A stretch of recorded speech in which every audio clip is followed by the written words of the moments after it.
আজকের ভিডিওটা করতে সবচেয়ে বেশি কষ্ট হচ্ছে, কারণ যে বাসাটার মধ্যে ছোটোবেলা কৈশোর সব কাল কাটাইছি, সেই বাসাটা আজকে আমরা ছেড়ে চলে যাচ্ছি। এই দেখেন, খুবই কষ্ট হইতেছে, ঠিক না?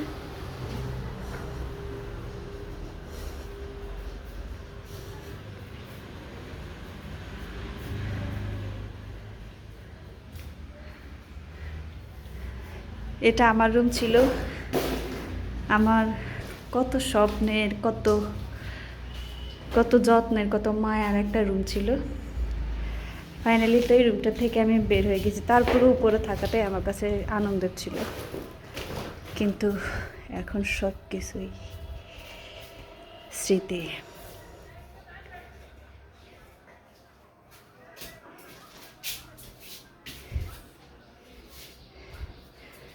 খুবই কষ্ট লাগছে, জানি না নিচে কীভাবে থাকবো, কিন্তু থাকতে হবে। খুবই খুবই খুবই কষ্ট লাগতেছে। আমি জানি না নিচে আদৌ থাকতে পারবো কি না, তবে মায়া জিনিসটা খুবই ভয়ানক একটা কষ্টের ব্যাপার। এই দোতলা থেকে রুম দেখা, বারান্দা বসা, সব কিছুই নুয়াস। তোমার ফিলিংস কেমন? এই যে এই রুমটা আর আসতে পারবা না, সব দেখবো অন্ধকার, জনশূন্যহীন, কেমন লাগবো? হ্যাঁ, এইদিকে তাকা, কেমন লাগবে? অনেক কষ্ট লাগবে, ঠিক না?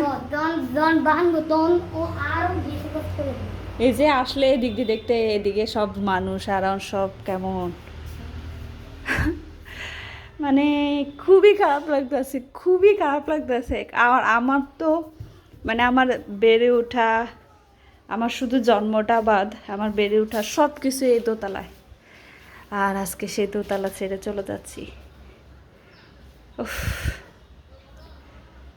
এত কষ্ট লাগতেছে। আমি জানি না আমি কীভাবে থাকবো নিচে। সব কিছু নিচে গুছাই ফেলছি, কিন্তু তারপরেও ভালো লাগতেছে না, মনে হচ্ছে বারবার উপরে উঠে যাচ্ছি, একটু ভালো লাগতেছে না। নিচে মনে হয় দম বন্ধ লাগতেছে আমার কাছে। দেখা যাক।